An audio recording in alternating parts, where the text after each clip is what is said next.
Pom-pom.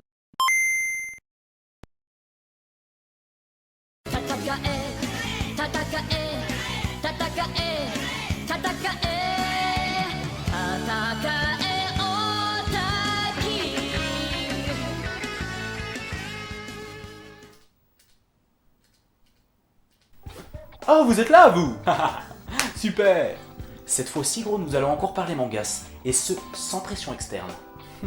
Sache que c'est l'un de mes mangas préférés de l'univers intergalactique. Les petits Dragon Ball Z et les Pocket Monsters, c'est très bien. Mais là, on va parler de Psyren, ma gueule. Et oui, comme ceci. Psyren est un shonen manga écrit et dessiné par Toshiaki Iwashiro. Il a été prépublié dans le magazine Weekly Shonen Jump entre le 3 décembre 2007 et le 29 novembre 2010, et a été compilé en un total de 16 tomes. La version française est éditée en intégralité par Kana depuis 2011. Oui, c'est encore un shonen, et si tu trouves quelque chose à redire là-dessus, il y a de fortes chances que tu sois un petit connard de type les shonen comme Dragon Ball, c'est trop pas original, moi je préfère les seinen comme Death Note, tu vois, psychologique et obscur. Haha, yeah. Déjà, Death Note c'est un shonen, et pauvre fou, tu vas payer pour ton blasphème à l'encontre des saintes reliques de Dragon Ball. Psyren donc, je vais te parler des dessins et ça va aller très vite, gros. Bon, niveau technique, rien à redire, mais le style de l'auteur est pas ultra original. Ensuite, les couvertures varient de très classe à bof bof. Mais n'aie nulle crainte, mon enfant, les défauts de Psyren s'arrêtent ici. Et oui, même si le style de l'auteur n'est pas super original, le chara-design reste efficace. Sérieusement, regarde-moi ces gueules, ils pètent pas tous la classe? Non d'un kudodu, bien sûr qu'ils pètent tous la classe. C'était une question rhétorique. Je ne suis pas trop fan, moi, je trouve que ça manque de personnages féminins charismatiques comme dans Fairy Tail. Fairy Tail. Mais tais-toi, tu es laid comme un pouce sur la tête d'un rat de fond de cale. Tu me casses les couilles. Ça suffit, rentrons dans le vif du sujet. S'il te plaît, Stéphane, avec tes conneries. Oui, moi je bosse, monsieur. Arrête avec tes conneries maintenant. Tu sais quoi, j'ai couché avec ta femme. Voilà.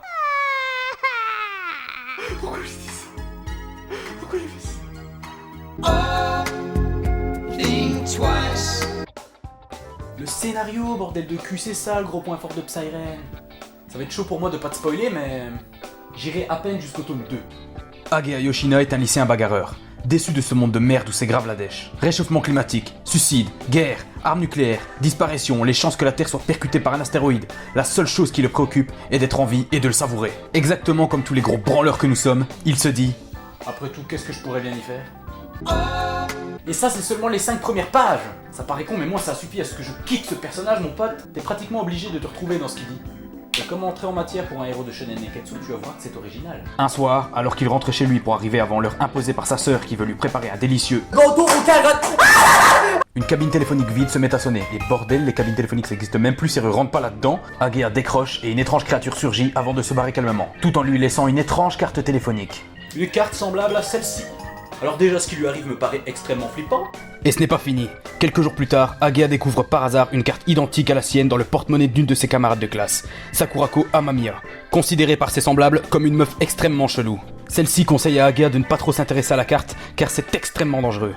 Les jours suivants, Amamiya semble avoir disparu et reste introuvable. Je ne l'ai pas enculé, bien sûr. Attention, à partir d'ici, ça devient un peu technique. Agea découvre qu'une personne offre 500 millions de yens à qui percera le secret de la carte, qui est le seul moyen d'aller à Psyren et contacter l'énigmatique Nemesis Q. Beaucoup de personnes ont disparu après s'être intéressées à ce mystère.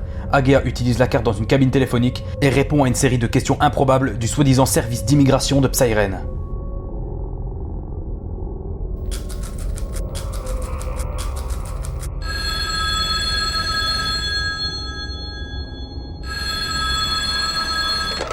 Allô?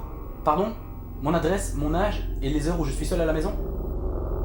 Quoi, la taille de mon sexe? 17,5 cm en demi-molle. Le personnage fictif le plus balèze de tous les temps? Ça suffit, arrêtez avec vos questions. Vous allez trop loin, non. Oh mon dieu. C'est Son Goku, bien sûr, quelle question insensée. Suite à ça, Agea n'est pas plus avancé et il découvre que la voix au téléphone en sait beaucoup trop sur sa vie sexuelle. Il raccroche et décide de partir. Le jour suivant, il se fait agresser par des hommes voulant récupérer sa carte pour l'argent. Pendant sa fuite, alors qu'il est pris en sandwich, son téléphone sonne, il répond et se retrouve d'un coup à Psyren. Et là gros, je t'ai seulement résumé le premier chapitre. Crois-moi, après ça t'es direct dedans. Direct. Bordel, mais c'est qui Nemesis Q? C'est quoi le délire avec cette putain de carte? Le concept de Psyren est absolument énorme. C'est un endroit désertique infesté de monstres difformes appelés Tavu. Il possède une force surhumaine et s'attaque à tous les gens qui, comme Agea, se sont retrouvés là en répondant à leur téléphone. Ces visiteurs ont pour mission de se rendre grâce à une carte à un point donné où il y a un téléphone. Mais pour ça, il va falloir survivre. Le tome 1 va un peu te faire penser à une espèce de battle royale. Mais c'est pas ça du tout. En fait, à la fin du premier tome, on comprend que Psyren est notre monde dans le futur. Le futur du Japon ressemble donc à ceci. Le pays de ça et de ça, Sayonara. Non. Les visiteurs de Psyren vont donc essayer d'empêcher la fin du monde, et pour ça ils vont devoir enquêter dans le présent et dans le turfu. Et oui, parce que de manière totalement aléatoire, Nemesis Q va téléphoner aux survivants pour qu'ils retournent en mission dans le futur. Non seulement ce petit bâtard les envoie en enfer sans leur révéler la raison, mais en bonus, s'ils en parlent à quelqu'un qui n'est pas lié à Psyren, il se ramène direct et leur arrête le cœur. Hop, ça c'est fait. Donc pour l'instant, on a des enquêtes, des voyages dans le temps, des monstres mutants, 1, 2, 3, 4 des mutations. Et oh, j'avais oublié, des bastons de pouvoir psychique. Tu savais qu'on n'utilisait que 10% des capacités de notre cerveau, gros? Tu crois qu'il se passerait quoi si on utilisait les 90% restants? J'ai pété après s'exploser. Le psy a toujours été présent. Il est la cause de ce qu'on appelle les miracles, ou autres phénomènes paranormaux inexplicables. Le temps a fait régresser les humains et a rendu leur psy inactif, à part chez quelques rares personnes, comme les gens mangeant leurs 5 fruits et légumes par jour. L'atmosphère de Psyren provoque une réactivation du psy. C'est pour ça que ceux qui s'y sont rendus subissent de la fièvre et des saignements avant que leur cerveau ne s'adapte. Le psy se manifeste différemment en fonction des gens. Il en existe 3 types bien distincts. La transe. Ce sont des pouvoirs psychiques tels que voir le passé d'un ennemi, communiquer par télépathie, ou encore créer des illusions. L'éveil et l'augmentation des capacités physiques ainsi que des 5 sens. Courir plus vite, frapper plus fort, ou encore une cicatrisation accélérée. Le burst. Ce sont des ondes physiques pouvant se manifester sous forme d'électricité, de télékinésie ou encore pyrokinésie. Agea va rencontrer plusieurs utilisateurs de psy, certains liés à Psyren, d'autres non, certains seront cool, et certains seront des gros bâtards qui essaieront de le tuer. Je te rappelle que lui et ses potes essayent d'empêcher le futur d'arriver. Ne t'inquiète pas, il y a un large éventail de personnages extrêmement sympathiques. Sakurako Amamiya. Une intellote schizophrène qui maîtrise parfaitement la transe. Asaga Iryu, un ami d'enfance d'Agea. Doué pour le burst, il est capable de faire apparaître des griffes et des ailes de dragon. Ils sont aussi accompagnés de Oboro, une star de la télé, et Kabuto, un délinquant un peu couillon, qui ont des capacités trop originales pour que je te les spoil.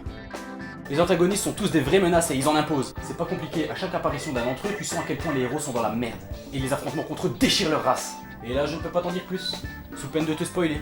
Et déjà, en montrant leur gueule, je suis sûr que certains vont se plaindre, mais allez vous faire foutre. C'est vrai, ça, on spoil l'épisode, il ressemblerait à ça. Ah, il a spoilé le titre. Sinon, bordel, Agea est juste trop classe avec son putain de survêt Adidas. Son pouvoir surpété s'appelle la porte de Merzé. C'est un néant qui aspire et désintègre tout ce qu'il touche. Ça semble être un pouvoir assez bourrin, mais il l'utilise de façon tactique dans chaque combat. Et imagine la galère avec un pouvoir pareil pour ne pas blesser ses partenaires et ne pas tuer son adversaire. Il y a un truc que je sens venir un petit peu. Oui, son pouvoir est pété, mais non, il est pas plus fort que Goku. Lui non plus. Et lui non plus. Ne me forcez pas à faire une vidéo sur le sujet, raclure de Norton. J'ai pour y créer une chaîne entière là-dessus. Tu vois, mon copain, ce qui est extrêmement sympathique, c'est que le fait qu'Agea doive possiblement tuer des humains est traité de façon extrêmement logique. On va prendre Naruto par exemple. Son Rasengan est une technique mortelle, mais du début à la fin celle-ci ne blesse pratiquement personne. Et à aucun moment Naruto a l'air de se dire « Oh putain, normalement si je touche quelqu'un avec ça, il crève d'office ». Alors que la première fois qu'Agea doit se battre contre un humain, il a l'air d'hésiter un peu et il fait rapidement un choix. Ce genre de passage donne de la profondeur à un personnage. Et ça me fait beaucoup penser à Yusuke dans Yu Hakusho, qui lui aussi hésitait à tuer le docteur Kamiya dans l'arc Sensui. Enfin bref, j'en parlerai plus dans un épisode consacré, parce que oui, il y en aura un. Bon, je dois pas te faire un dessin, Psyren est un super manga. Son ambiance est unique et il te tient en haleine tout du long.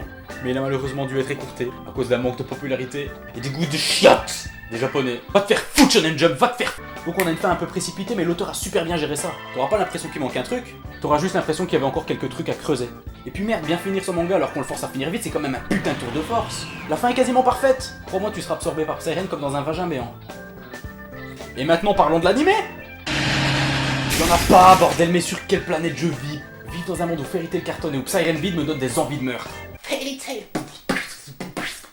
Vous êtes 3 277 millions d'abonnés sur ma chaîne.